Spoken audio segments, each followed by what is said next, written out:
हरिओम। स्वागत है आप सभी का गीता ज्ञान में।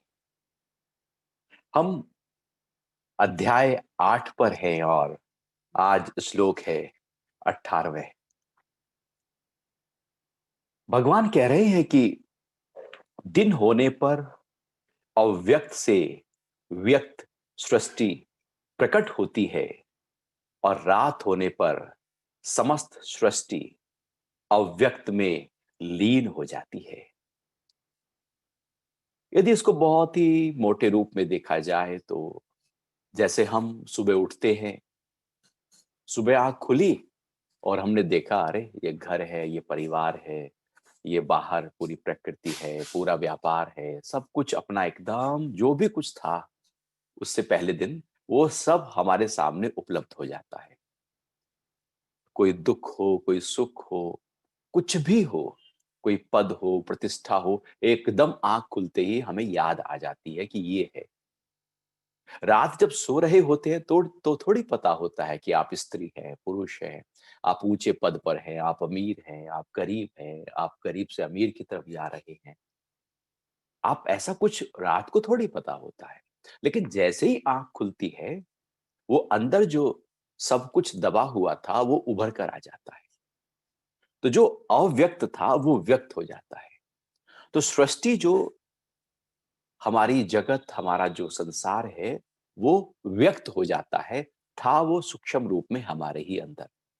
तो जैसे ही आँख खुलती है, अव्यक्त जो था, दबा हुआ था, वो उभर-उभर कर प्रकट हो जाता है और दिन भर हम व्यक्त में अपने आप को, अपने जीवन को, अपनी दिनचर्या को लेकर चलते हैं।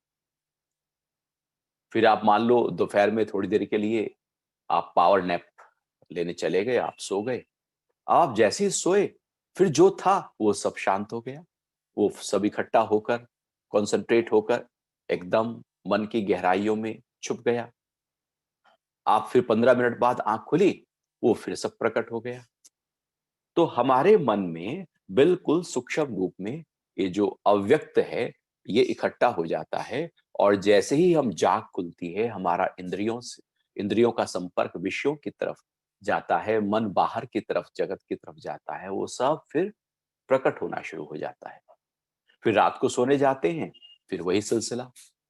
तो ऐसे करते हुए हम जीवन भर अव्यक्त और व्यक्त के साथ में अपने आप को रखते हैं। जैसे आप ध्यान के लिए बैठे, तो ध्यान की गहराइयों में जब आप होते हैं, तो बाहर की सुध-बुध बिल्कुल भी नहीं रहती। आपको बिल्कुल भी पता नहीं होता कि क्या समय है, कहाँ बैठे हैं, छोटे हैं, बड़े हैं, क्या उम्र है, मोटे हैं, पतले हैं, बीमार हैं, स्वस्थ हैं। आपको कुछ भान नहीं है बाहर का। यदि बाहर का कुछ भी भान नहीं है, तो समझो कि ध्यान हो रहा है। लेकिन जो व्यक्त है, जो बाहर है, जो सृष्टि है, वो तो ज्यों की त्यों बाहर है। वो खत्म नहीं हुई। हमारा उससे संपर्क खत्म हो गया और हमारे अंदर जो जगत था, वो कहीं खत्म हो गया। तो ध्यान में जाते ही एकदम वो जो व्यक्त था, वो सिमट गया और इकट्ठा होकर, कॉन्सन्ट्रेट होकर अव्यक्त में आ गया। आप ध्यान से उठे, वो फिर व्यक्त हो गया। आप प्रार्थना में हैं, लीन हैं, भगवान के पूरी तरह से याद में हैं, वो सारा जो भी जगत था, वो आपका अव्यक्त हो गया और वहां से हटे नहीं कि वो व्यक्त हो गया। तो इस प्रकार हम पाते हैं कि जीवन भर इसी तरह व्यक्त और अव्यक्त के साथ में हम रहते हैं। अब यहाँ पर भगवान एक ऊंची बात कर रहे हैं कि अब ब्रह्मा जी के नजरिए से देखा जाए, जिन्होंने सृष्टि का आरंभ किया था, तो कह रहे हैं कि अव्यक्त से व्यक्त सृष्टि प्रकट होती है। तो ब्रह्मा जी के अव्यक्त भाव से व्यक्त सृष्टि का निर्माण हुआ, या यूं कहें कि व्यक्त जो है वो अव्यक्त में होता है। यदि अव्यक्त में व्यक्त ना हो तो व्यक्त चीज हो कैसे सकती है? बीज में पेड़ है ही है, वो है ही है। वो सरसों के दानों में सरसों का तेल है ही है। वो दूध में मक्खन और घी है ही है, लेकिन बहुत ही छुपा पड़ा है। या यूं कहें कि अव्यक्त जो है वो अप्रकटीकरण है और व्यक्त जो है वो प्रकटीकरण है। तो सृष्टि जब उत्पन्न हुई तो वो व्यक्त हो गई, इसको प्रकृति कहते हैं। और अव्यक्त मतलब जो मूल प्रकृति है, वो भी प्रकृति है, लेकिन वो मूल प्रकृति है जिससे प्रकृति उत्पन्न हुई है। प्रकृति फिर विकृति पैदा करती है, एक के बाद दूसरा जब उत्पन्न होता है तो उससे विकृति पैदा होती है, अर्थात अव्यक्त से जब व्यक्त होता है तो व्यक्त में विकृति पैदा होती है और उससे फिर बहुत सारी चीजें बनती रहती हैं, बिगड़ती रहती हैं, टूटती रहती हैं, जन्म होता रहता है, मौत होती रहती है। तो ये सिलसिला लगातार चलता रहता है, लेकिन ये सारा जो व्यक्त है, जो दिखता है, ये अव्यक्त से उत्पन्न हुआ है। और जब ये पूरी तरह से सिमट जाएगा प्रलय काल में, तो वह अव्यक्त हो जाएगा, अर्थात उसी अव्यक्त भाव में फिर से चला जाएगा। वो हमारे भीतर भी है और वो बाहर भी है। भीतर तो हम रोज अनुभव करते हैं, और जिससे पूरा ब्रह्मांड ये प्रकट हुआ है, उसका भी जैसे एक बहुत बड़ा पेड़, बरगद का पेड़ बड़ा बन गया हो, उसकी टहनी बहुत चारों तरफ से फैली हुई हो, लेकिन उसका बीज देखा जाए तो बहुत ही छोटा था। और छोटे से बीज को हाथ में लेकर यदि आप देखें तो आप अनुमान भी नहीं लगा सकते कि इतना बड़ा पेड़ इससे निकल पाएगा। लेकिन वो पेड़ अव्यक्त रूप से उस बीज में था ही था। लेकिन जैसे ही वो व्यक्त होता है तो धीरे धीरे धीरे धीरे उसका उसकी जो विशालता है उस पेड़ की, वो प्रकट होनी शुरू हो जाती है। जैसे एक सूत्र होता है, महर्षि पतंजलि ने बहुत सारे सूत्र दिए। सूत्र का मतलब है बहुत बड़ी बात को बिल्कुल छोटे में कह देना। जैसे गणित का एक फॉर्मूला होता है, एक छोटा सा फॉर्मूला है, लेकिन उससे बहुत कुछ, जैसे कंप्यूटर में कोडिंग होती है तो है छोटी सी चीज, लेकिन उसमें बहुत कुछ है। इसी तरह से अव्यक्त जो है वो पूरी तरह से छिपा हुआ है, लेकिन उससे ही व्यक्त प्रकट होता है। तो भगवान यहां पर कह रहे हैं कि अव्यक्त से व्यक्त सृष्टि प्रकट होती है, और रात होने पर समस्त सृष्टि अव्यक्त में लीन हो जाती है। तो ब्रह्मा जी की जब रात हुई तो सारी सृष्टि, पूरा ब्रह्मांड लीन हो गया। कहां पर? अव्यक्त में। और अव्यक्त कहां से आया? उत्पन्न हुआ ब्रह्मा जी से। तो ब्रह्मा जी से जो मूल प्रकृति है, मूल प्रकृति से जो प्रकृति का प्रादुर्भाव हुआ, ये प्रकृति मूल प्रकृति में फिर से चली जाएगी। और फिर उस मूल प्रकृति से जब सुबह होगी ब्रह्मा जी की, फिर से प्रकृति प्रकट हो जाएगी। इस तरह से ये प्रलय और सृष्टि का आरंभ की बात यहाँ पर भगवान गीता में कह रहे हैं कि कैसे प्रलय होता है और कैसे सृष्टि का निर्माण होता है। छोटे रूप में जीवन के साथ हम देखते रहते हैं। हमारे जगत, हमारे अंदर भी बहुत सारे थॉट्स का निर्माण होता है और प्रलय हो जाते हैं। ऐसे ही हमारे अंदर भी बहुत सारे ख्याल जो है, पास्ट के जो बहुत सारी बातें पड़ी हैं, वो सब छुपी पड़ी है, दबी पड़ी है।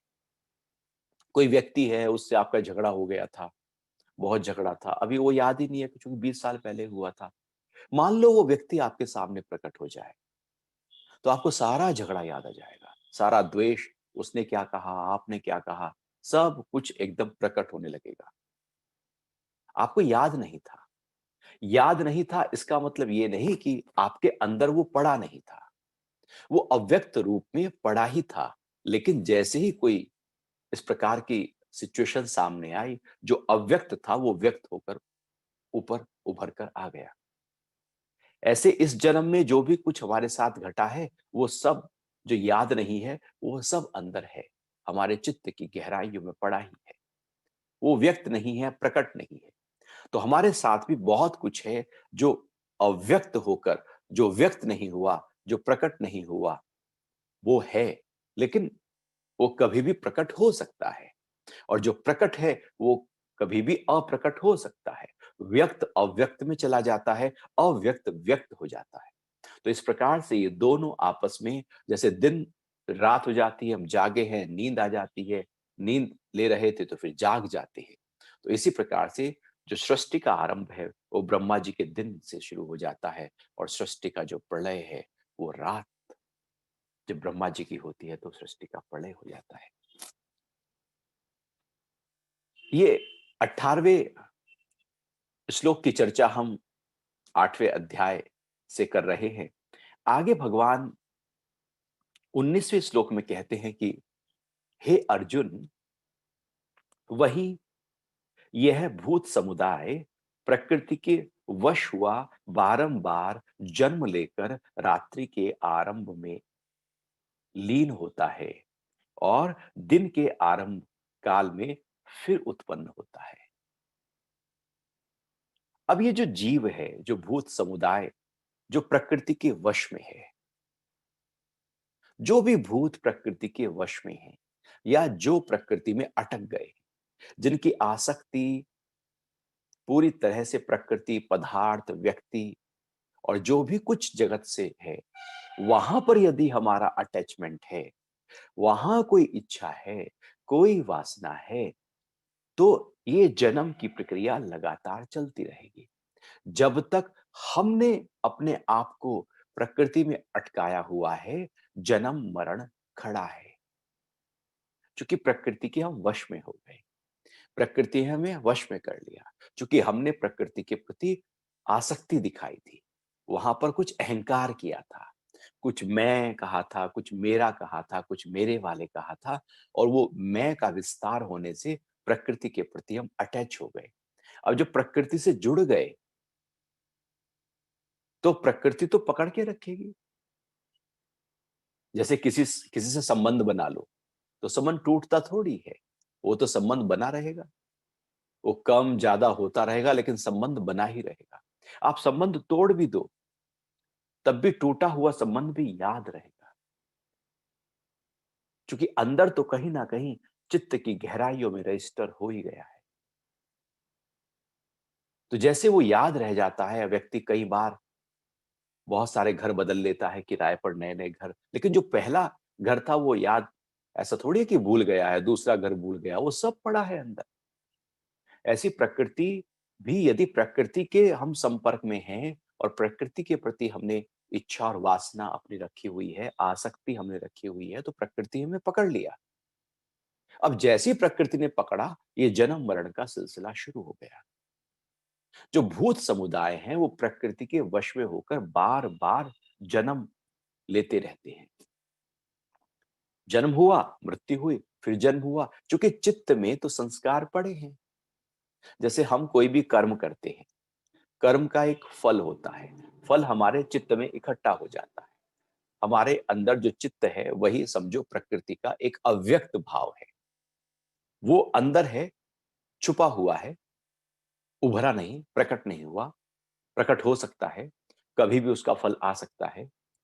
तो वो अंदर जो प्रकृति सूक्ष्म रूप में, अव्यक्त रूप में हमारी पड़ी है, उसी के कारण से नया जन्म होता है। वही प्रारब्ध बनता है, डेस्टिनी बनती है, वही भाग्य बनता है, और वही कर्म उभर उभर कर हमको फल देने लगते हैं। तो जब तक वो पड़ा है अंदर सारे कर्मों के फल, इस जन्म के और हर जन्म के, तो जब वो पड़े ही हैं हमारे चित्त में, और वो क्या है और कुछ नहीं, प्रकृति का एक अव्यक्त स्थिति है। अर्थात कर्मों के जो फल हैं वो सूक्ष्म रूप में कोडेड होकर अंदर पड़े हैं, सूत्र रूप में अंदर पड़े हैं, वो कभी भी प्रकट हो जाएंगे। तो प्रकृति के तो वश में हम हैं ही। चित्त में तो पूरी तरह से वो आसक्ति, वो अहंकार से, वो स्वार्थ से किए गए, वो काम क्रोध लोभ से किए गए कर्म और उनके फल तो अंदर है ही है। तभी तो इच्छा और वासना प्रकट होती है। तो जब तक वो है तब तक प्रकृति ने हमें पकड़ा हुआ है, और ये सिलसिला चलता रहता है। तब तक चलेगा जब तक वो चित्त में संस्कार पड़े रहेंगे। अब वो कितना हो कह नहीं सकते, इसलिए कहते हैं 84 लाख। 84 लाख योनियां हैं, और जरूरी नहीं कि 84 लाख पूरी हो जाए तो फिर से पहले से शुरू हो जाएगा, फिर 84 लाख। ये सिलसिला यूं ही चलता रहता है, चलता रहता है, जब तक वो इच्छा वासना, जब तक वो प्रकृति का सूक्ष्म भाग मेरे चित्त में पड़ा हुआ है। प्रकृति पीछा छोड़ती नहीं है, प्रकृति हमको साथ ही रखती है। जैसे कोई किसी का केस हो गया हो, पुलिस केस, मामला सलट भी गया हो, लेकिन फिर भी वो केस कहीं ना कहीं फाइलों में अटका पड़ा रहता है कि केस हुआ था। वो एक मोह और एक ठप्पा लगा हुआ है। ऐसे ही प्रकृति के संयोग के साथ प्रकृति का सारे इंप्रेशन हमारे चित्त में है ही है। वो जब तक रहेंगे तब तक उसका असर रहेगा।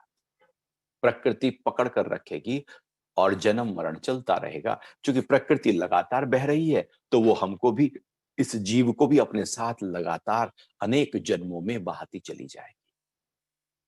प्रकृति के साक्षी होकर, प्रकृति से दृष्टा होकर, प्रकृति से अनासक्त होकर, प्रकृति से निष्काम होकर, प्रकृति से निरीक्षा होकर जब हम कर्म करते हैं, तो प्रकृति से हमारा जो संबंध है वो टूट जाता है।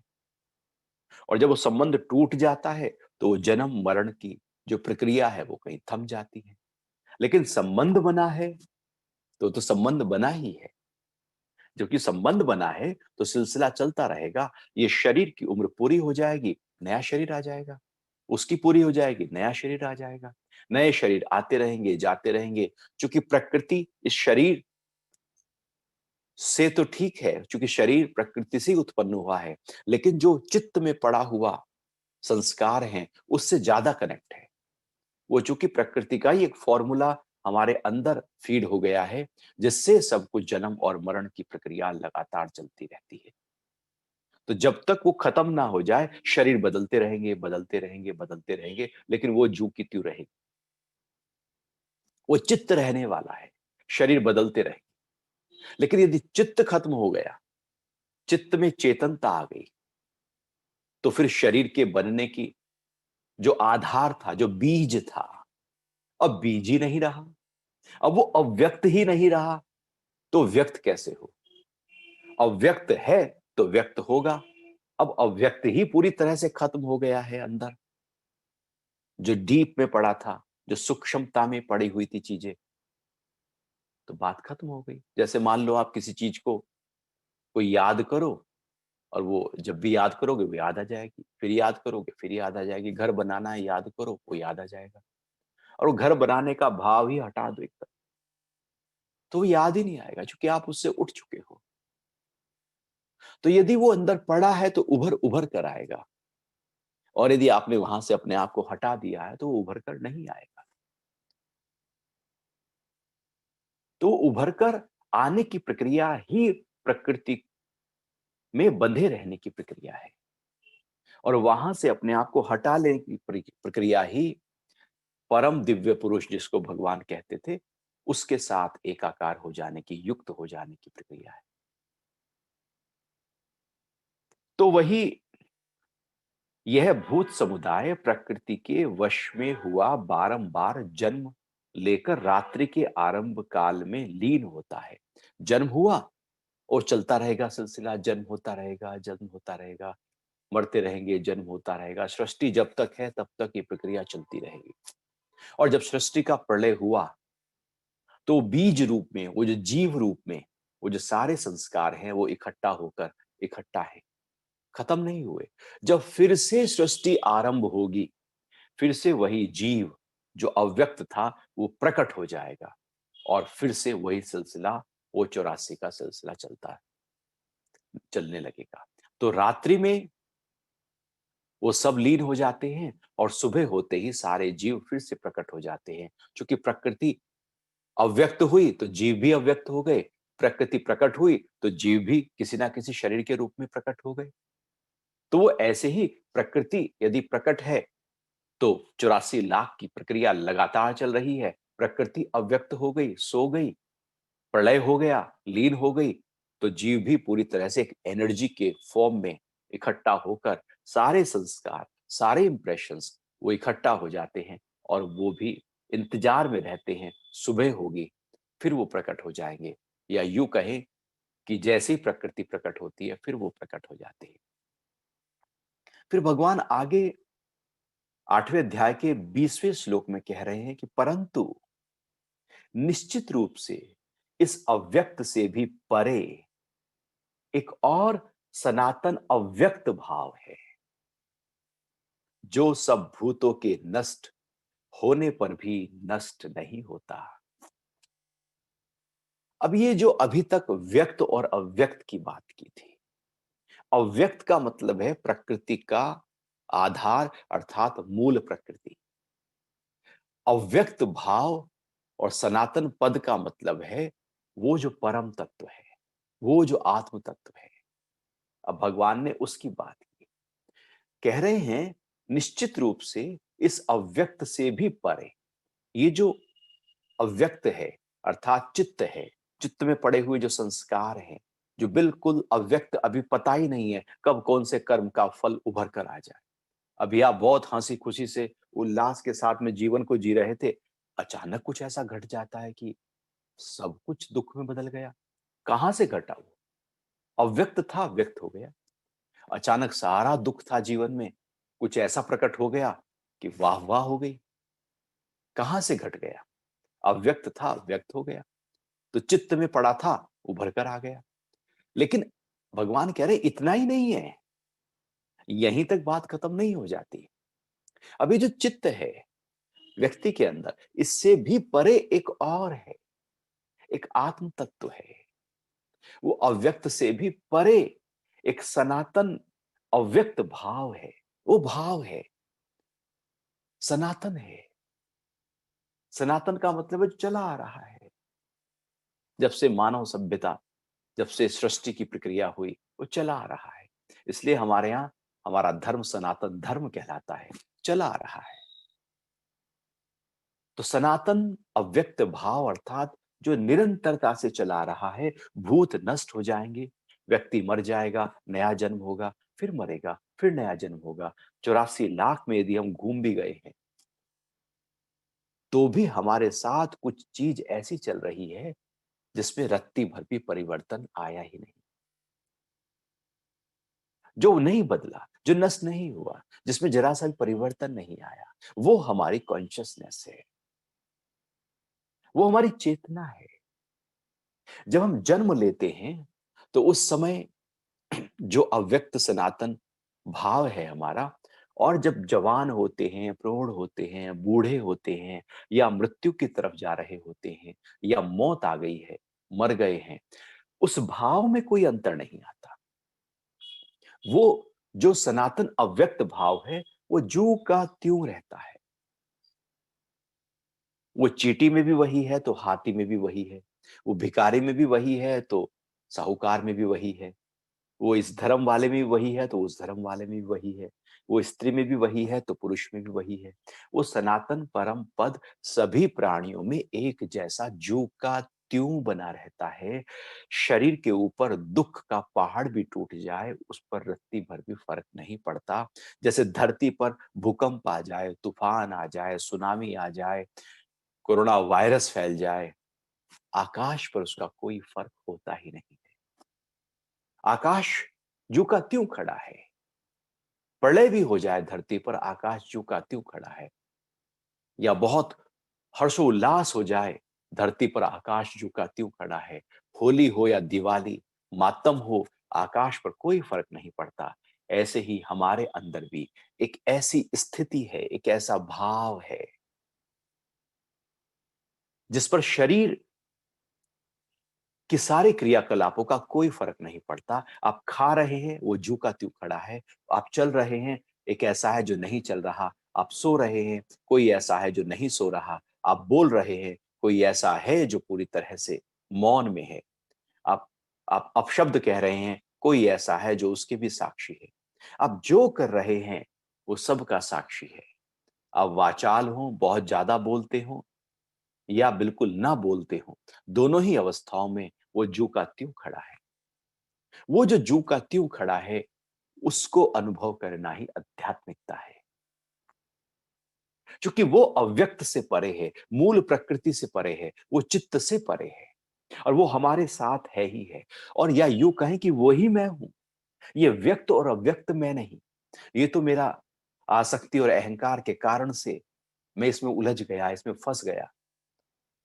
जैसे घर से निकलो तो कहीं उलझ जाओ आप, तो वो उलझ गए वहां, तो हम बस क्या करें, किसी कारण से उलझ गए। जैसे किसी समस्या में उलझ जाता है कोई व्यक्ति, उलझ गया वो उसमें।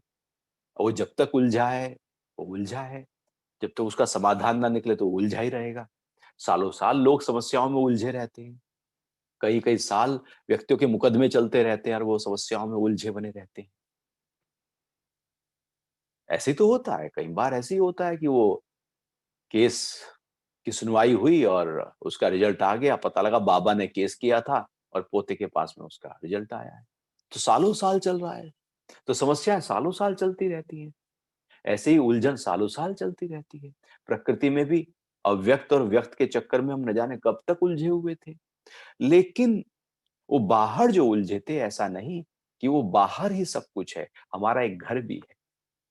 वो हमारा घर भगवान कह रहे हैं सनातन अव्यक्त भाव है। वो जो आत्म तत्व है जो मेरे साथ है ही है, हर पल मेरे साथ है, सब कार्य करते हुए मेरे साथ है, सुबह से लेकर रात तक मेरे साथ है।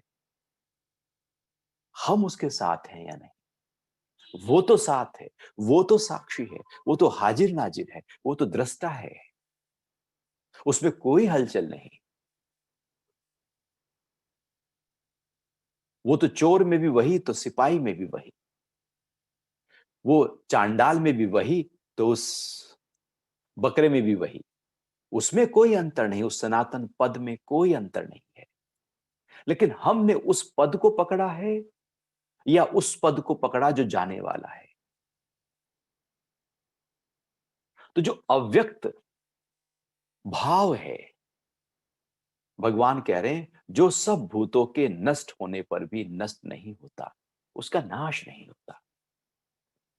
सृष्टि बनी मिटी, बनी मिटी, न जाने कितनी बार ये सृष्टि बनी और मिटी।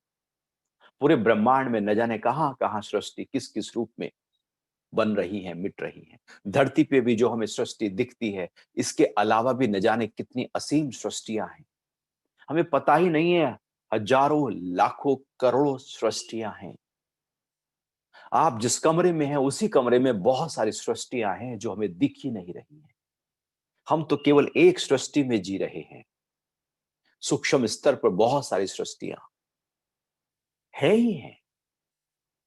वहां बहुत सूक्ष्म महीन प्राणी, जैसे चींटी बहुत छोटी होती है, लेकिन इस वो भी हमारी सृष्टि का हिस्सा है। उससे भी अति सूक्ष्म अनेक सृष्टियां विद्यमान हैं। वो मरते रहते हैं, बनते रहते हैं, मरते रहते हैं, बनते रहते हैं। ये सृष्टियां का प्रलय होता रहता है, फिर से वो उत्पन्न हो जाती है। लेकिन उन सब सृष्टियों में जो भी सृष्टियां हैं, जो सनातन अव्यक्त भाव है, वो जू का त्यों खड़ा रहता है। रत्ती भर भी उसमें परिवर्तन नहीं आता। उस भाव को अनुभव करना है। यही आध्यात्मिकता है।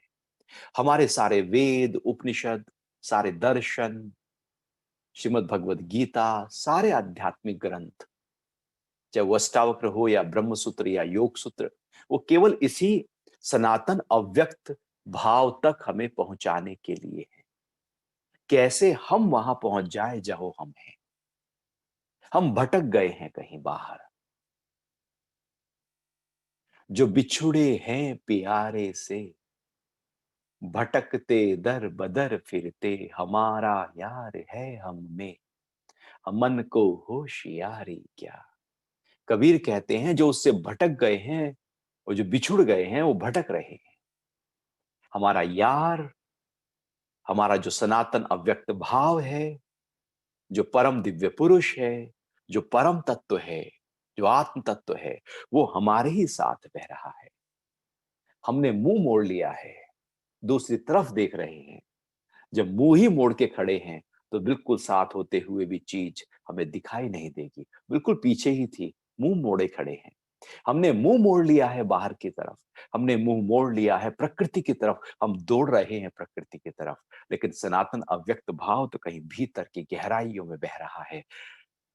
लिया जो करवट तो होश आया, कि राम मुझ में, मैं राम में हूं। राम तीर्थ जी महाराज कहते हैं, लिया जो करवट तो होश आया। मैं तो बाहर था, केवल बाहर ही उलझा था सुबह से लेकर रात तक। और हम सब उलझे ही ऐसे रहते हैं, लगता है कि ये तो बहुत जरूरी है, इसके बिना कैसे होगा। तो कह रहे हैं कि लिया जो करवट, मैंने प्रकृति से जो करवट लिया, पलट कर जैसे ही मैं अपने साथ अंतर्मुखी हुआ, तो पता लगा कि मेरे अंदर ही राम है, मैं तो बाहर ढूंढ रहा था। जो भीतर है उसको मैं बाहर ढूंढ रहा हूं, तो बाहर मिलेगा कैसे? शुरुआत तो भीतर से करनी पड़ेगी। तो सनातन अव्यक्त भाव हम सब के साथ है, और जैसे ही उसको हम अनुभव करते हैं, जैसे ही वो भाव में हम टिक जाते हैं, अब मुक्त हो जाते हैं। मुक्ति और कुछ नहीं, मेरे साथ जो सबसे ऊंची चेतना का स्तर बह रहा है, उसके साथ एकाकार हो जाना ही मुक्ति है, और सबसे निचले स्तर पर आ जाना ही बंधन है। हम चेतना के किस स्तर पर जी रहे हैं, यह महत्वपूर्ण है। कई स्तर हो सकते हैं चेतना के। हमारा चेतन मन है, अवचेतन मन है, अचेतन मन है, चेतन मन है, परम चेतन है।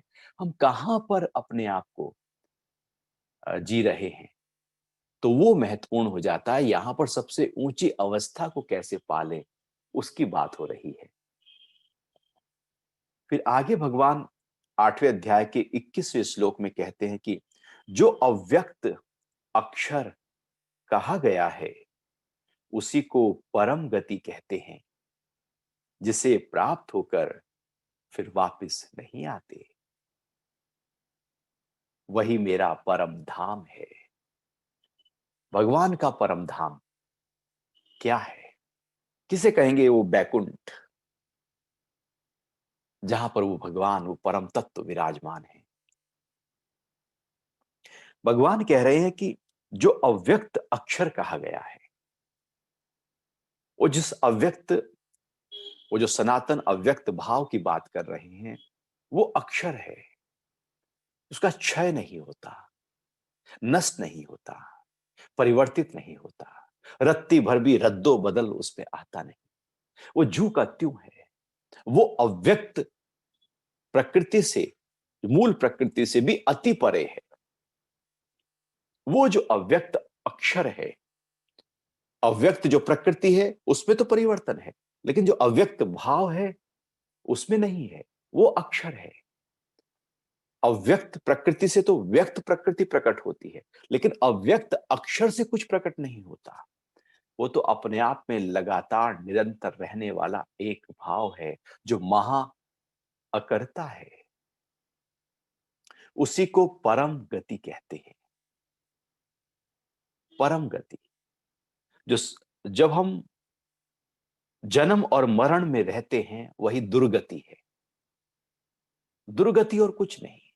बार बार पुनरपि जननम पुनरपि मरणम, बार बार जन्म, बार बार मरण, बार बार जन्म, बार बार मरण, यही दुर्गति है। जन्म के बाद यदि, मृत्यु के बाद यदि जन्म खड़ा है, तो दुर्गति ही है। क्योंकि फिर से वही कोख में आना है, माता के गर्भ में आना है, और ये सिलसिला लगातार हर बार चलता है। दुर्गति यही है कि जन्म लेना ही दुर्गति है। और एक है परम गति, जहां पर जन्म और मरण की प्रक्रिया से ही हट गए हैं। वो दुर्गति अब है ही नहीं। वो गति जो है, वो परम गति है। गति तो है, एक नीचे की तरफ गति है, एक ऊपर की तरफ गति है। ऊर्जा भी खत्म नहीं होती, वो भी या तो नीचे की तरफ बहेगी या ऊपर की तरफ बहेगी, उसमें गति है ही है। गति तो रहेगी, लेकिन वो गति कौन सी है? जो अव्यक्त अक्षर है, वही परम गति है। और परम गति की तरफ इशारा करते हुए भगवान कह रहे हैं कि हमारी भी गति वही होनी चाहिए। कहते हैं ना, भाई तेरी गति क्या होगी? मतलब तो कहां अब, तेरी गति तो बिल्कुल दुर्गति हो गई। तो इसलिए वो पाप कर्म करने में दुर्गति और सदकर्म, अच्छे कर्म करने में सदगति। लेकिन परम गति तो बिल्कुल अनोखी और निराली है।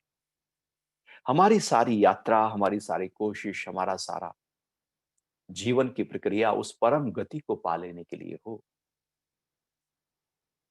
हम दुर्गति को बहुत ऊंची स्थिति समझते हैं और सोचते हैं कि इसमें हम रहें तो बहुत अच्छा है। आप सब में रहें, लेकिन परम गति को पकड़ कर रहें। व्यापार हो, परिवार है, दुकान पे जाना है, सब काम करना है, कौन करेगा? हम ही तो करेंगे। ये थोड़ी कि भैया हमने आउटसोर्स कर दिया सारा, अब हम तो परम गति की तरफ जा रहे हैं। हमने तो संन्यास ले लिया, हमने तो घर छोड़ा, अब हम परम गति की तरफ जाएंगे। परम गति एक अंदर की अवस्था है। बाहर से जैसे कर रहे हो सब वैसे ही करोगे, बाहर का कुछ भी नहीं छोड़ना। परम गति अर्थात लगातार उस अव्यक्त सनातन भाव को अनुभव करने की प्रक्रिया। इसलिए भगवान पहले कहते आए हैं कि तू युद्ध भी कर और मेरा भी स्मरण कर। अर्थात मेरा स्मरण कर, उस सनातन अव्यक्त जो भाव है उसका स्मरण कर और युद्ध कर। तो सारे काम कर, दिन भर के सारे काम कर और उसका स्मरण कर। अपने ही भीतर सबसे ऊंची स्थिति को अनुभव कर और फिर शरीर से कुछ भी कर। अब उसको अनुभव नहीं किया और शरीर से आप भले ऊंचे ऊंचे काम करते रहो, वो सब बेकार है। और उससे ऊंच उसको अनुभव कर लिया, फिर आप युद्ध में मारकाट भी करो, फर्क नहीं पड़ता, क्योंकि आपने उस सनातन अव्यक्त भाव को पकड़ा है। लेकिन हम सोचते हैं कि भगवान ने कहा युद्ध कर, तो हम युद्ध करने लगते हैं। लेकिन उस भाव को तो भगवान ने पहले पकड़ाया है ना। युद्ध की बात तो बाद में की है। हम भाव को न पकड़कर जब युद्ध करते हैं, बस वहीं पर समस्या खड़ी हो जाती है। हम सोचते हैं हमने थोड़ा सा सत्संग किया, हमने ज्ञान सुना, अब मैं ज्ञानी हो गया। ज्ञानी नहीं हुए, अभी तो सुना है, उसमें टिके कहां? अभी तो वो जो सनातन अव्यक्त भाव है उसमें लगातार रहे कहां? उसमें रहें और फिर सारे कर्म करें, तो उस कर्मों का फल मेरा नहीं। तो जो अव्यक्त अक्षर कहा गया है वही परम गति है, जिसे प्राप्त होकर फिर वापस नहीं आते। फिर ऐसा नहीं है कि उसे प्राप्त हो गए तो लौट के आएंगे, क्योंकि सृष्टि, फिर नई सृष्टि जब रचना होगी तो फिर दोबारा से लौट कर आ जाएंगे। वो जीव लौट कर नहीं आता। गए, लीन हो गए तो हो गए। अब वो पूरी तरह से पानी से पानी मिल गया, अब लौट कर वही पानी वापस नहीं आएगा, वो तो एक हो गया। वो तो एक हो गया।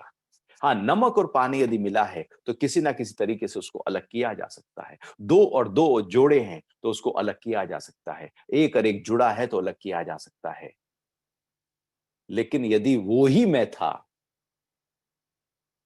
तो, और उसी में ही मैं मिल गया, उसी से आया था उसी में मिल गया, तो अलग कैसे करोगे? समुद्र से एक बाल्टी पानी निकाल कर लाओ और उस बाल्टी को फिर दोबारा समुद्र में डाल दो।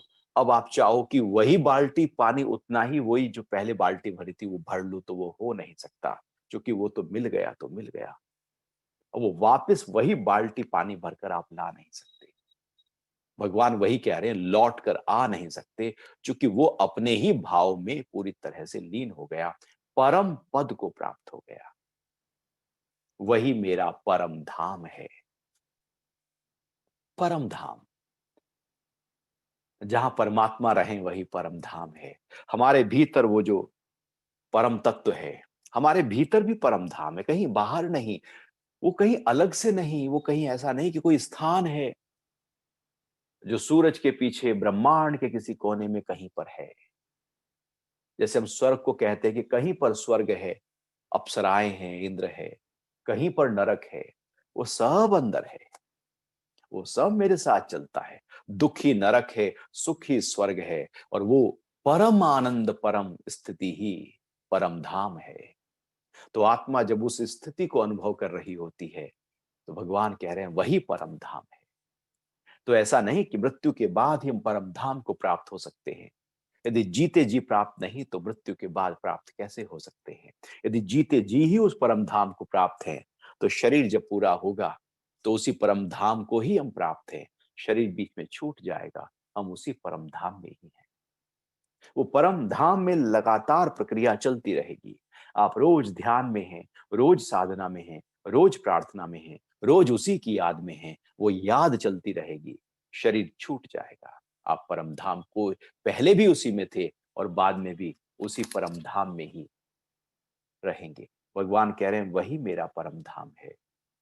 फिर आगे 22वें श्लोक में भगवान कहते हैं, हे पार्थ, जिस परम पुरुष के अंतर्गत सभी भूत हैं तथा जिससे यह संपूर्ण जगत व्याप्त है, उसको अनन्य भक्ति से ही प्राप्त किया जा सकता है। अब ये जो परम धाम की बात भगवान ने कही, अब उसको कैसे प्राप्त करें? उसके लिए केवल एक ही उपाय है, अनन्य भक्ति। भक्ति ऐसी जो अनन्य हो, अर्थात चित्त में परमात्मा के अलावा कुछ और ना हो। उसे अनन्य, कोई अन्य नहीं है, कोई दूसरा नहीं है। मेरा भी अपना भी जो मैं हूं वजूद कहीं खो गया है। अब केवल भक्ति रह गई है। केवल उसकी याद जब जगी हो, वो अनन्य भक्ति कहलाता है। और वो लगातार नित्य निरंतर हो। ऐसा कोई पल ना हो कि उसका भाव ना जगा हो। जब लगातार अनन्य भक्ति के साथ, जहां पर मेरा कोई अहंकार नहीं, मैं ही नहीं, है ही वो, सुबह से लेकर रात तक, रात से लेकर सुबह तक है ही वो, मैं ना, वो अनन्य भक्ति है। और लगातार जीवन जब इस स्थिति में रहे, अर्थात अंदर उसकी याद जगी रहे, बाहर सारे काम होते रहे, उठते बैठते खाते पीते सोते जागते, आंख खोलते आंख बंद करते, तो मेरा स्मरण कर। भगवान कह रहे हैं आगे, वो जो मेरा स्मरण कर, वही अनन्य भक्ति है। तेरे सब काम होंगे तो अंदर से मेरे से जुड़ा होगा। ऐसे ही तो होता है कि जैसे आपके पास में, आपने बहुत सारा कैश लेकर अब आपको ट्रेन की यात्रा करनी है। आपके पास कैश है, आपने अपनी जेब में रखा हुआ है। अब आप ट्रेन पर टिकट खरीद रहे हैं, हमारा ध्यान कहाँ है? हमारे कैश पे कोई निकाल ना ले। अब आप ट्रेन की इंतजार कर रहे हैं, ध्यान कहाँ है? कैश पर। अब आप ट्रेन में चढ़ रहे हैं, यदि ध्यान वहां है तो ध्यान जगा हुआ है, नहीं तो कोई निकाल लेगा, ध्यान हटते ही कोई निकाल लेगा। और फिर आप ट्रेन में सारी यात्रा कर रहे हैं, घंटों की यात्रा आपने की, लेकिन आपका ध्यान बार बार वहीं से जग रहेगा। जैसे आप विदेश यात्रा करते हैं तो पासपोर्ट पर ध्यान रहता है कि कहीं पासपोर्ट ना खो जाए, क्योंकि पासपोर्ट खो गया विदेश जाकर तो सारी उलझन खड़ी हो गई। आप लगातार अपने आप को पासपोर्ट के ध्यान में रखते हैं, उसको साथ रखते हैं। कहीं होटल में भी छोड़कर नहीं जाते कि पीछे होटल में चोरी हो गई तो फिर पासपोर्ट चला जाएगा। वो जो लगातार ध्यान जगा है, ऐसे ही सारे काम तो कर रहे हैं, यात्रा भी हुई, आपने प्लेटफॉर्म पे चाय भी पी, टिकट भी खरीदा, ट्रेन को भी ढूंढा, ट्रेन में भी चढ़े, चेंज भी की ट्रेन, लेकिन आपका ध्यान वहीं पर है। ऐसे ही भगवान कह रहे हैं, वो जो अनन्य भक्ति है वो यही है कि जो मेरे पर लगातार ध्यान रखे और सारे काम करते रहे। आप खाना बना रहे हैं, खाना खा रहे हैं, आप घूमने जा रहे हैं, आप कुछ टीवी पर देख रहे हैं, अंदर से ध्यान वही जगह है। बाहर सब कुछ, सबके साथ जो सब कर रहे हैं वो भी हम कर रहे हैं। भगवान कृष्ण सब कुछ लीलाएं कर रहे हैं, अंदर से वो ऊंची स्थिति में टिके हुए हैं। रास भी हो रहा है, महारास भी हो रहा है, युद्ध भी हो रहा है, लेकिन वो अपनी उस ऊंची स्थिति में ही है। तो वो जो अनन्य भक्ति है, भगवान कह रहे हैं उसी से प्राप्त किया जा सकता है, जिस परम पुरुष के अंतर्गत सभी भूत है। एक है पुरुष, एक है परम पुरुष। पुरुष कहते हैं आत्मा को, परम पुरुष कहते हैं परमात्मा को। आत्मा जैसे हम हैं और जो सारे में फैल जाए उसको परमात्मा कहते हैं। तो वो जो परम पुरुष है, उसके अंतर्गत ही सभी भूत है। सब कुछ उसी परमात्मा के अंदर है, परमात्मा से बाहर कुछ नहीं। या यूं कहें कि जैसे एक घड़ा है और घड़े में सब कुछ भरा हुआ है, तो जो घड़ा है वही परमात्मा है, उसी के अंतर्गत सब कुछ है। तो सारा ब्रह्मांड, सारी सृष्टि, सब कुछ उसी परमात्मा में समाया हुआ है, तथा जिससे यह संपूर्ण जगत व्याप्त है, उसको अनन्य भक्ति से ही प्राप्त किया जा सकता है, और कोई तरीका नहीं है। हम पूजा करते हैं, पाठ करते हैं, मंदिर जाते हैं, माला फेरते हैं, सब अच्छा है, लेकिन उसके बाद तो ध्यान वहां से हट जाता है। हमारा ध्यान ना हटे, वो लगातार चलता रहे। इसको अजपा जाप कहते हैं ना।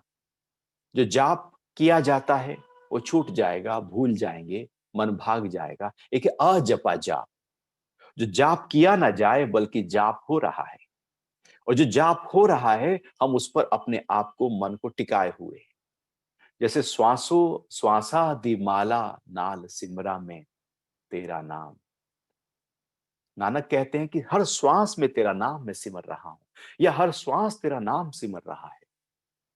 और मैं उस श्वास श्वास में जो नाम उस राम का सिमरा जा रहा है, मैं उस सिमरन में लगातार अपने आप को लीन किए हुए हूं।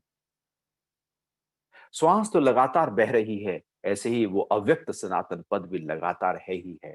बस जो उस भाव में अपने आप को रखते हैं, तो कुछ समय के लिए नहीं बल्कि लगातार रखते हैं, वह मुझको प्राप्त हो जाते हैं। आपके कोई प्रश्न उठ रहे हो तो उस पे बात करते हैं।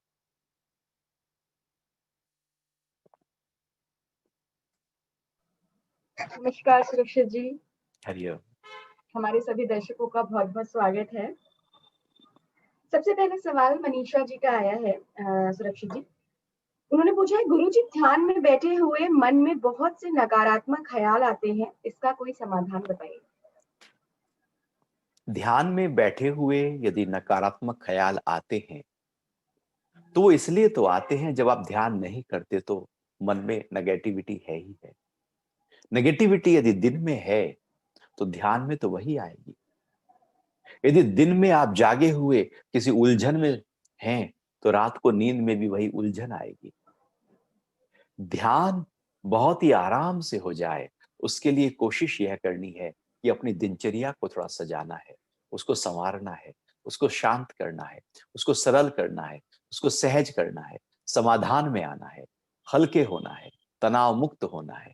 यदि तनाव वहां बहुत जगह है, फिर हम कहें कि हम ध्यान में बैठकर उस तनाव को दूर कर दें, तो ध्यान तो वो हो ही नहीं पाएगा, क्योंकि तनाव ही रह जाएगा। तो ध्यान को ताकत देने के लिए दिनचर्या को सही करना होगा, और दिनचर्या को सही करने के लिए ध्यान में उतरना होगा। आपस में एक दूसरे के पूरक है। तो इसलिए कोशिश करें कि जब आप ध्यान में बैठे, तो अपने ध्यान को केवल सांसों पर ले आए, और सांसों को महसूस करना शुरू करें कि सांस कब आया और कब गया।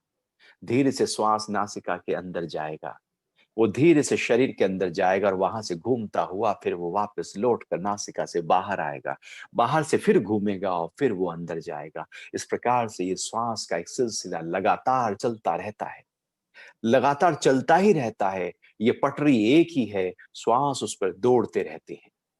आप इसको देखते चले जाएं, और जब लगे कि हमारा ध्यान श्वास से हट रहा है, तो ओम का जाप करना। ये नाद हमारे पूरी बॉडी एनर्जी को बैलेंस कर देगा। ओम का जाप, जिसमें अ उ म 3 अक्षर हैं। अ के जब जाप से हम उच्चारण करते हैं, तो नाभि से ध्वनि उठती है, उ में वक्ष स्थल से, और म में मस्तिष्क से। इस तरह से ये 3 जाप के माध्यम से पूरी बॉडी एनर्जी को बैलेंस करने लगते हैं।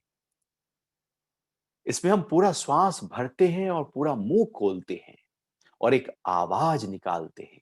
क्योंकि अ उ म 3 जो है, उनमें जीभ का प्रयोग नहीं होता। अ उ जीभ शांत है। जब जीभ का प्रयोग किया जाता है, तो फिर वो हम उत्पन्न कर रहे हैं। ओम का नाद तो पूरे ब्रह्मांड में हो ही रहा है, हम तो केवल अपनी फ्रीक्वेंसी को उससे टैली कर रहे हैं। और यदि जीभ का प्रयोग हुआ, तो फिर फ्रीक्वेंसी टैली नहीं हो पाएगी, क्योंकि ओम और कुछ नहीं, मौन की तैयारी ही ओम है। मौन में जाने की प्रक्रिया ही ओम है। इसलिए वेद के हर मंत्र ओम से शुरू होते हैं। ओम परमात्मा का वाचक है। यदि मन बहुत ज्यादा नेगेटिव हो रहा हो, तो ओम की धुन रमाना, ओम का जाप करना, ओम का तेजी से जाप करना, और फिर धीरे धीरे लगातार जल्दी जल्दी ओम का जाप करना, फिर जल्दी जल्दी बार बार तेजी से ओम का जाप करना, फिर मुंह बंद करके और बिल्कुल मुख में जाप करना ओम का, जीभ हिले, फिर मन में ओम का जाप करना। ऐसे करते करते एक ऊर्जा का चक्र बनेगा, एक वर्तुल बनेगा, और हमारे मन में जो नेगेटिविटी थी उसको तोड़ देगा। एनर्जी फ्लो, जब हमारा मन किसी एक दिशा में उसको ले जाता है, तो उसी तरह के थॉट्स आने लगते हैं। जैसे पास्ट के किसी दुख में आप कभी सोचने लगे, तो सारी एनर्जी वहीं बह जाएगी और दुख ही खड़े हो जाएंगे। उसको तोड़ना है। वो तोड़ने की प्रक्रिया बहुत जरूरी है। इसलिए तोड़ने के लिए जब हम मंदिर जाते हैं, तो वहां भी बहुत सारी चीजें ऐसी ही होती हैं कि आपके थॉट प्रोसेस को तोड़ दिया जाए। आप नंगे पैर जाते हैं, मार्बल है, तो जैसी ठंडक पर नीचे से आती है, तो आपका ध्यान आपके विचारों से हटकर उस ठंडकपन में चला जाता है। आप घंटी बजाते हैं, आपका ध्यान फिर उस विचारों से टूट जाता है। आप मूर्ति के समक्ष जाते हैं, देख रहे हैं मूर्ति मुस्कुरा रही है, ध्यान आपका फिर टूटता है। आप घंटी बजाते हैं, आप वो सुगंधी अनुभव करते हैं, आपका ध्यान फिर टूटता है।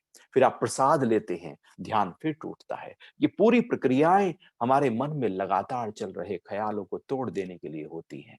जैसे ही वो ख्याल टूटा, नेगेटिव थॉट टूटा, फिर हम महामंदिर में जाकर कोई जाप करते हैं, फिर ख्याल टूट जाता है। वो थॉट परेड जो लगातार चल रही थी, यदि वो टूट गई, तो आप उस दिव्यता के सामने हैं। आपके अंदर फिर ऊंचे जो ऊर्जा का सर्किल है, वो ऊंचे लेवल पर आ जाएगा। चेतना ऊंचे स्तर पर बहने लगेगी। इसलिए ओम के जाप के बाद आप जब ध्यान में बैठेंगे, तो पाएंगे कि काफी हद तक नेगेटिविटी आपकी शांत है। सुरक्षित जी, अगला सवाल जो आया है जीत जी का है। पूछ रहे हैं, गुरु जी ध्यान लगाते वक्त कई बार महसूस हुआ है कि मैं सांस नहीं ले रहा हूँ और मैं ध्यान में था, क्या ये ठीक है? ध्यान लगाते हुए अनुभव हुआ कि सांस नहीं ले रहे थे और मैं बिल्कुल अवेयर भी था। ध्यान में जब हम उतरते हैं तो बहुत सारे घटनाएं खुद ब खुद प्रकट होने लगती हैं। हो सकता है कभी ऐसा लगे आपको कि सांस बहुत तेजी से चल रहा है, इतना तेजी से चल रहा है कि आप उसको संभाल नहीं पा रहे। इतना तेजी से चल रहा है वो श्वास कि आपका शरीर कूदने लगा है। कभी ऐसा लगेगा कि सांस जैसे पूरी तरह से थम गया है। कभी ऐसा लगेगा कि सांस जैसे लंबा बह रहा है। कभी ऐसा लगेगा कि सांस एक आया लेकिन दूसरा तो अभी आ ही नहीं रहा है। ये सब प्रक्रियाएं हमारे चित्त के आधार पर जैसे जैसे ध्यान में हम गहराइयों में उतरते हैं, हमारी जो चेतना है, जो शक्ति है, अब हमारे शरीर को वो संभालती है। अब जैसी जैसी रिक्वायरमेंट होती है, वैसा वैसा वो करती है। वैसे समाधि की अवस्था में तो प्राणायाम जब हो जाता है, तो वहां पर सांस चलता ही नहीं है। लेकिन ऐसा ना कर लेना कि आप अगली बार बैठो ध्यान में और कहो कि पिछली बार मेरा सांस नहीं चला था और अब मैं सांस रोक के बैठ जाता हूं, और आप जबरदस्ती सांस रोक कर बैठ गए।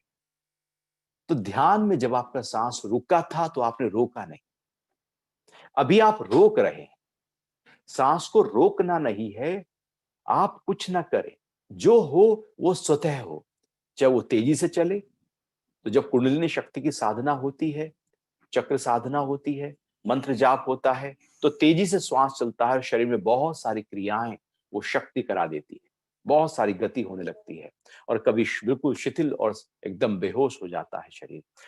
आप कुछ ना करें, ध्यान में बस उतरना है, वो शक्ति अपने आप आपसे कुछ कराएगी। आप उसके साक्षी रहें, और फिर अगली बार जब ध्यान के लिए बैठें, तो फिर इस इंतजारी में ना बैठें कि पिछली बार तो सांस रुका था, इस बार क्यों नहीं रुका। वो उस बार रुका था, इस बार शायद कुछ और प्रकटेगा। आप किसी इंतजारी में जब ध्यान के लिए बैठेंगे, तो वो चीज प्रकट नहीं होगी। अक्सर यही होता है कि उस दिन हमें ध्यान में ये अनुभूति हुई थी, आज क्यों नहीं हो रही है, और आज मैं बैठूंगा, आज मुझे फिर वही अनुभूति होगी। उस दिन जब बैठे थे, तो ये पहले से इंतजारी नहीं थी कि आज ये प्रकट होगा।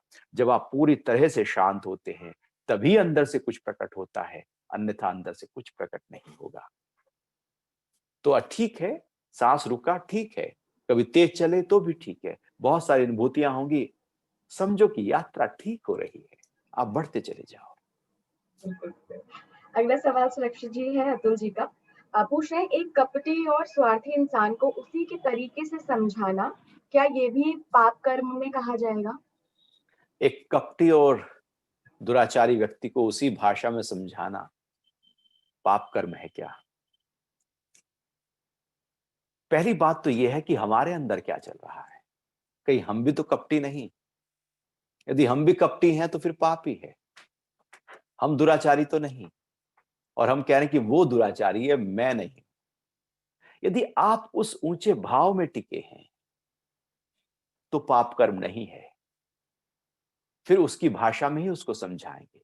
भगवान कृष्ण युद्ध कर रहे हैं, तो क्या वो पाप कर्म कर रहे? वो अपने उस ऊंची भाव में टिके हुए हैं। लेकिन दुर्योधन युद्ध कर रहा है, तो क्या वो ऊंचे भाव में है? उसके अंदर की स्थिति कुछ और है, तो वो पाप कर्म कर रहा है। सारा खेल तो अंदर की स्थिति का है। आप अपने अंदर की स्थिति को ऊंची करते जाओ, फिर जैसा कोई सामने आएगा उससे वैसा व्यवहार होगा। कुत्ते के साथ आप भोंबो बोलोगे, चिड़िया के साथ चींची बोलोगे, जो जैसा होगा। फ्रेंच के साथ फ्रेंच बोलोगे, जिसको अंग्रेजी आती है उसके साथ अंग्रेजी बोलोगे, हिंदी वाले के साथ हिंदी बोलोगे। तो जो कोई दुराचारी है, तो भाषा ही वो समझता है। आपने अपने प्रेम को पकड़ा हुआ है, लेकिन वो समझता वही है, तो आप भाषा फिर जैसे को तैसा आप दे रहे। लेकिन जैसे को तैसा देने के ऐसा ना हो जाए कि हम उसी जैसे हो जाए। कपटी के साथ हम कपटी का व्यवहार करते करते कपटी ही ना बन जाए, जिसकी संभावना बहुत ज्यादा होती है। तो ये बहुत ही अलर्ट होकर फिर आप उतरना, उसको उसको सीधा करने के लिए, सलाह देने के लिए, उसको इम्प्रूवमेंट करने के लिए या उसको सबक सिखाने के लिए अपनी स्थिति को ना छोड़ना। फिर आप भले शब्द देना, क्योंकि उसको वही भाषा का पता है। जैसे बच्चा कई बार बिल्कुल बिगड़ रहा है, आप उसे प्यार-प्यार से ही बात करते रहो तो बिगड़ ही जाएगा। तो कई बार तीखे शब्द देने पड़ते हैं, भयानक शब्द देने पड़ते हैं, आँख दिखानी पड़ती है। तो वो डाँट जो है, ऐसा थोड़ी है कि आप बच्चे को अंदर से डांट रहे हैं, आप बाहर से डांट रहे हैं, लेकिन अंदर से बच्चे के लिए उतना ही प्रेम है। और जब डांट रहे होते हैं तो प्रेम थोड़ा ज्यादा बढ़ा होता है, क्योंकि वो डांट उस बच्चे के लिए हो रही होती है, क्योंकि अब उसके अलावा उसके मन को मानने का कोई तरीका नहीं रहा। मन जब जिद्दी हो गया, बिगड़ गया, तो उसको अब अंकुश लगाना पड़ेगा। आप उस बच्चे को नहीं मार रहे, बल्कि उसके बिगड़े हुए मन और वृत्ति को ठीक कर रहे हैं। तो उसके लिए जो भी उपाय हो सकता है वो हम करते हैं। लेकिन हम डांटते हुए हम खुद ही क्रोध में चले जाएं और बच्चे से द्वेष कर बैठे, तो वो ठीक तरीका नहीं। तो कपटी के साथ व्यवहार करते हुए हम खुद ही कपटी बन जाएं, वो ठीक नहीं। आप अपने उसी अकपटी भाव में रहना, और फिर जो अंदर का भाव उठेगा, फिर जैसा उठेगा वैसा व्यवहार कीजिएगा।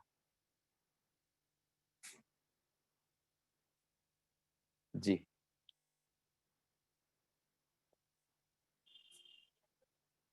माफ कीजिएगा। मीनाक्षी जी सवाल कर रही हैं कि कई बार ऐसा होता है कि लोग विक्टिम प्ले करते हैं और विक्टिम प्ले करते करते ही जीवन में आगे बढ़ते जाते हैं, तो ऐसे लोगों से हम कैसे निपटें जो अपने आप को बेचारा साबित करने की कोशिश करते हैं हर बार। देखो, हर व्यक्ति की अपनी एक यात्रा है। कोई कह रहा है कि मैं बेचारा हूं, और बेचारा बेचारा बेचारा बेचारा कहते ही वो आगे बढ़ रहा है। हम्म। लेकिन कहाँ आगे बढ़ रहा है? बाहर जगत में आगे बढ़ रहा है, धन में आगे बढ़ रहा है, पद में हम्म। आगे बढ़ रहा है, या सुकून में आगे बढ़ रहा है, शांति में आगे बढ़ रहा है, आनंद में आगे बढ़ रहा है, खुशी में आगे बढ़ रहा है, स्वास्थ्य में आगे बढ़ रहा है, संबंधों में आगे बढ़ रहा है? कहाँ आगे बढ़ रहा है? वो आगे बढ़ने की परिभाषा हमें देखनी होगी कि मेरी आगे बढ़ने की परिभाषा क्या है। कुछ धन आ गया बेचारा बेचारा करते हुए गलत तरीके से, लेकिन उसके मन की स्थिति क्या उसी ऊंची है? बाहर ठीक है, धन हो भी जाए, लेकिन यदि मन ही कप रहा है, मन ही हिल रहा है, तो वो तो फिर बेकार हो गया ना। तो जिसको हमें लगता है कि वो आगे बढ़ रहा है, उससे जाके पूछो, भैया आगे बढ़े हो क्या? वो कहेगा, अरे बहुत सारी समस्या। वो हम देख रहे हैं कि वो आगे बढ़ रहा है, लेकिन उसके नजरिए पे जाके तो देखो, कभी उससे पूछ के तो देखो, उसका बिल्कुल। हाल हवाल तो लो, उसके दिल में तो उतरो। वो बताएगा कि आगे बढ़ा भी है, या अभी उसे लगता है कि मुझे और बढ़ना है, और स्वार्थ है, और इच्छाएं हैं, अभी तो कहीं भी नहीं बढ़े, और ये जो बढ़े थे ये दुख और प्रकट हो गए। वो तो उससे पूछना, आप उसकी परिभाषा न गढ़ना, उससे उसकी परिभाषा पूछना। यदि वो कहे कि आगे बढ़ा, तो बात अलग है। लेकिन हम दूर से कहते रहते हैं, देखो ये ना थोड़ा बेचारा बेचारा बनते हुए आगे बढ़ता चला गया। तो आप भी बेचारा बन जाओ, यदि आपको आगे बढ़ना, आपको किसने रोका है? वो बेचारा बनकर, कुछ बनकर आगे यदि बढ़े हैं, तो अंदर की सुकून और शांति को कुचल कर आगे बढ़े, बिल्कुल। अंदर की सरलता को कुचल कर आगे बढ़े। हम बेचारा बन नहीं पा रहे, तो बेचारा बनना थोड़ी है। आपके अंदर परमात्मा ने इतना ऊंचा भाव रखा हुआ है, बेचारा किस बात का बनना? बिल्कुल। वो फकीर, वो भिखारी क्यों बनना, जब भाव इतना ऊंचा है? आप उस ऊंचे भाव को पकड़ो, प्रकृति आपके पूरे तरह से एकदम साथ साथ आ जाएगी। जो आप चाहते हो सब प्रकट हो जाएगा। लेकिन आप उस पुरुष को तो पकड़ो, उस अंदर की शांति को पकड़ो, फिर जो भी होगा आप बहुत मजे में उसको जीवन को एंजॉय करेंगे। बहुतों के पास बहुत होता है, तब भी उन्हें लगता है और आ जाए, और आ जाए, और आ जाए। वो बहुत होने पर भी उसको थोड़ा ही दिखता है।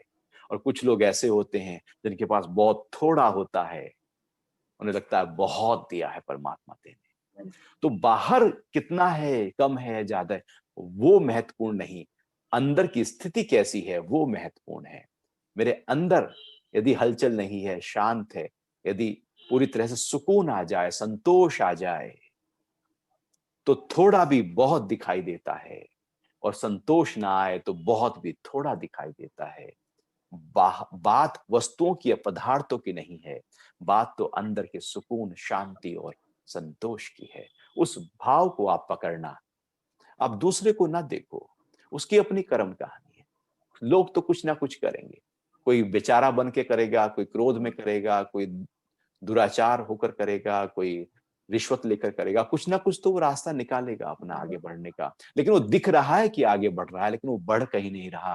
अंदर में तो वो नीचे जा रहा है, एनर्जी के स्तर पर तो वो नीचे जा रहा है। वो तो दुर्गति की तरफ जा रहा है। भगवान परम गति की बात कर रहे हैं। समय की कमी है ये सुरक्षित जी, और भी कई सारे सवाल छूट गए हैं। हम अगले सेशन यानी कि बुधवार को सुबह 8 बजे आपके साथ फिर से जुड़ेंगे। कोशिश करेंगे उन सारे सवालों को आपसे पूछने की। तब तक के लिए आप सभी अपना ख्याल रखिए। Stay safe, stay healthy. नमस्कार। जय श्री कृष्णा, हरि ओम।